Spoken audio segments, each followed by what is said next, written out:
श्री स्वामी समर्थ. नमस्कार, मी नंदिनी. माझ्या यूट्यूब चॅनलवर तुमचं खूप मनापासून स्वागत करत आहे. तुमच्या मनातील सर्व चांगल्या इच्छा स्वामी महाराज पूर्ण करो ही स्वामींच्या चरणी प्रार्थना करते. आजच्या व्हिडिओला सुरुवात करते. तत्पूर्वी तुम्ही जर चॅनलवर नवीन असाल तर चॅनलला सबस्क्राईब करा. त्याचबरोबर शेजारचं जे बेल आयकॉनचं बटन आहे ते प्रेस करा, जेणेकरून मी जेव्हा नवीन व्हिडिओ अपलोड करेन त्याचं नोटिफिकेशन तुम्हाला मिळेल आणि तुम्ही एकही व्हिडिओ मिस करणार नाही. तर चला करूया व्हिडिओला. उद्या शनिवारी आहे कोजागिरी पौर्णिमा. तर पहा, कोजागिरी पौर्णिमेच्या दिवशी चंद्र हा मोठा असतो आणि तो पृथ्वीच्या जवळ असतो. तर या दिवशी पहा, देवी माता पृथ्वी तलावर येऊन कोण जागा आहे आणि कोण झोपलेला आहे हे पाहत असते. जे जागत असतं, सेवा करत असतं, त्या घरावरती ती धनवर्षाव करत असते. यामुळेच पहा, या कोजागिरी पौर्णिमेला अनन्यसाधारण महत्त्व दिले जाते. प्रत्येक महिन्यामध्ये पौर्णिमाही येत असते, परंतु ही जी पौर्णिमा आहे, कोजागिरीची पौर्णिमा आहे, हिला विशेष महत्त्व दिले जाते. कारण असे म्हटले जाते की कोजागिरी पौर्णिमेच्या दिवशी समुद्र मंथनातून देवी लक्ष्मी प्रकट झाली होती. त्यामुळे ह्या पौर्णिमेला देवी लक्ष्मीचा जन्मोत्सव म्हणून साजरा केला जातो. कोजागिरी पौर्णिमेच्या दिवशी पहा, आकाशातून अमृताचा वर्षाव होत असतो.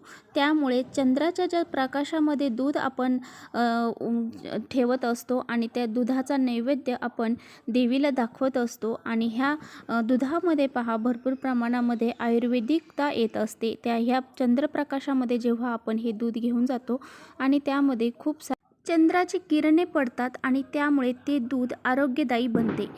आता बघा, ह्या जी कोजागिरी पौर्णिमा आहे, तर या पौर्णिमेच्या दिवशी आपल्याला भरपूर साऱ्या सेवा करायच्या आहेत, उपाय करायचे आहेत, पूजा करायच्या आहेत आणि त्याचबरोबर ह्या दिवशी ग्रहण आलेलं आहे. तर ह्या दिवशी ग्रहण आल्यामुळे ग्रहण काळामध्ये आपण सेवा, पूजा आणि जे काही उपाय असतात तर ते करू. प्राचीन काळापासून कोजागिरी पौर्णिमेला खूप सारं महत्त्व दिलं जातं.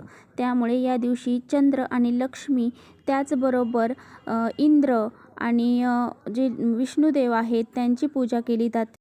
कुबेर देवांची पूजा केली जाते. याच गोष्टीमुळे बघा, आपल्याला या दिवशी खूप साऱ्या सेवा, पूजा, उपाय करायचे आहेत आणि आपण जे जे काही उपाय, पूजा करू त्याचे फळ हे आपल्याला प्राप्त होत असते. तर आपल्याला पहा, तुळशीला अशी एक वस्तू अर्पण करायची आहे ज्यामुळे आपल्या 7 पिढ्यांचे दारिद्र्य नष्ट होईल. तर हे वस्तू कोणती आहे, कशा प्रकारे अर्पण करायचे आहे, हे मी तुमच्याशी व्हिडिओमध्ये शेअर करणार आहे. त्यामुळे व्हिडिओ कुठे स्किप न करता शेवटपर्यंत नक्की बघा, जेणेकरून तुमच्यापर्यंत योग्य ती माहिती पोहोचली जाईल. तर हा जो उपाय आहे तर तुम्ही सकाळपासून संध्याकाळपर्यंत कधीही करू शकता. तर पहा, आपण जर तुळशीची रोज नित्यनेमाने पूजा केली तर आपल्या घरामध्ये सुख, शांती, समृद्धी तर येतेच. त्याचबरोबर ज्योतिषशास्त्रामध्ये काही उपाय देखील सांगितले जातात आणि ते उपाय आपल्याला अशा विशिष्ट तिथींना करायचे असतात. तुळस ही लक्ष्मीचं प्रतीक मानले जाते. त्यामुळे तुळशीची पूजा करणं खूप महत्त्वाचे मानले जाते. तर भगवान श्री हरी विष्णू, तुळशीची जर आपण पूजा केली तर श्री भगवान हरी विष्णू आपल्यावरती प्रसन्न होत असतात आणि ती तुळस ही भगवान श्री हरी विष्णूंची प्रिय आहे, म्हणूनच तिला विष्णुप्रिया, हरिप्रिया असं म्हटलं जातं. तुळशी मातेचा विवाह हा शालिग्राम भगवानशी झालेला होता. शालिग्राम हे भगवान श्री हरी विष्णूंचंच एक रूप आहे. हे पहा, भगवान श्री हरी विष्णूंना जर आपल्याला प्रसन्न करायचं असेल तर भगवान श्री हरी विष्णूंना तुळस ही अर्पण केली जाते. एवढंच काय, तर तुळशीपत्र असल्याशिवाय भगवान श्री हरी विष्णू तो नैवेद्य सुद्धा ग्रहण करत नाही. तुळशीमध्ये पहा, सकारात्मक लहरी निर्माण करण्याची ताकद आहे. म्हणजे तुळस जिथे लावलेली असते तिथे सकारात्मक लहरी वाढत असतात आणि ज्या घरामध्ये आनंदाचं वातावरण असतं त्या घरामधली तुळस ही हिरवीगार, टवटवीत असते आणि ज्या घरामध्ये बघा काही संकट येणार असेल तर त्या घरातली तुळस ही सुकत असते. तर ती तुळस ती स्वतःवरती त्या घराचं संकट आपल्यावरती ओढून घेत असते. तर यावरूनच सिद्ध होतं की तुळस ही आपल्यासाठी किती महत्त्वाची आहे. तर पहा, अशा प्रकारे तुळशीचं महत्त्व आहे. आणि आता बघा, आपल्याला तुळशी मातेला कोणती गोष्ट अर्पण करायची आहे. आता बघा, शनिवारी सकाळी आपल्याला लवकर उठायचं आहे, आपल्या नित्याची कामं आवरायची आहेत आणि त्यानंतर बघा सूर्यदेवांना आपल्याला अर्घ द्यायचा आहे. तर आपल्याला सूर्यदेवांना थोडेसे काळे तीळ टाकायचे आहे आणि त्याचं अर्घ द्यायचं आहे.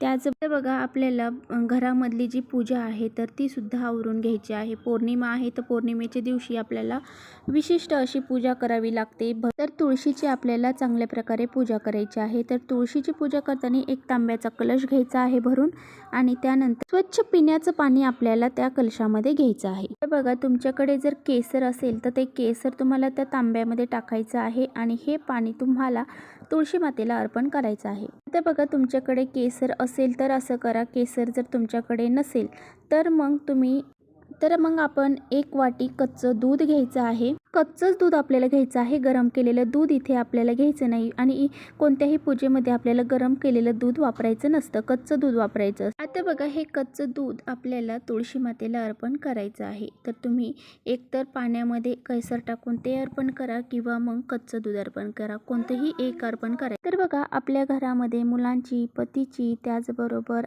आपल्या घराची, या सर्वांची प्रगती होण्यासाठी तुळशी मातेला आपल्याला प्रार्थना करायची आहे, घरामध्ये लक्ष्मी येण्यासाठी प्रार्थना करायची आहे। बघा हे करत असताना आपल्याला तुळशी मातेला थोडीशी हळद जी आहे तर ती आपल्याला तिच्या खोडाशी अर्पण करायची आहे। हळदीचा वापर करताना मसाल्याच्या डब्यातली हळद आपल्याला वापरायची नाही, खरकटी हळद आपल्याला कोणत्याही प्रकारे तुळशी मातेला अर्पण करायची नाही। आपण देवपूजेसाठी जी वेगळी डब्यामध्ये काढून ठेवलेली आहे तीच हळद आपल्याला वापरायची आहे। हे सर्व अर्पण केल्याच्या नंतर आपल्याला तुळशी मातेला प्रदक्षिणा घालायच्या आहेत। तर तुम्हाला 7 प्रदक्षिणा तुळशी मातेला घालायच्या आहेत, परंतु जर तुमच्या तिथे तुळशी मातेला प्रदक्षिणा घालण्यासाठी जागा नाही तर मग तुम्ही काय करू शकता, तर तुम्ही स्वतःभोवती 7 प्रदक्षिणा घालू शकता, म्हणजे स्वतःभोवतीच गोल 7 वेळा फिरू शकता। प्रदक्षिणा घालत असताना ओम नमो भगवते वासुदेवाय नमः, ओम नमो भगवते वासुदेवाय नमः या मंत्राचा जप करत आपल्याला प्रदक्षिणा घालायच्या आहे। आता बघा आपल्याला तुळशी मातेसमोर एक स्वास्तिक देखील काढायचं आहे। तर तुम्ही ते हळदीने काढा, कुंकवाने काढा किंवा हळदी कुंकू दोन्हीने काढा तरी चालेल, किंवा रांगोळीने काढा किंवा मग तांदळाने काढा, कशानेही तुम्ही ते स्वास्तिक काढू शकता। तर अशा स्वास्तिक आपल्याला तिथे एक काढायचं आहे, आपल्या तुळशी मातेला दिवा लावायचा आहे। आता बघा हे सर्व झाल्याच्या नंतर हे आपल्याला सर्व सकाळी करायचं आहे आणि आता संध्याकाळी आपल्याला काय करायचं आहे, तर संध्याकाळी 6च्या नंतर तुळशी मातेच्या तिथे थोडंसं धान्य घ्यायचं आहे, आपल्याला गहू घ्या किंवा तांदूळ घ्या, तर ह्या दोन्हीपैकी एकाने आपल्याला तुळशीच्या तिथे स्वास्तिक काढायचं आहे।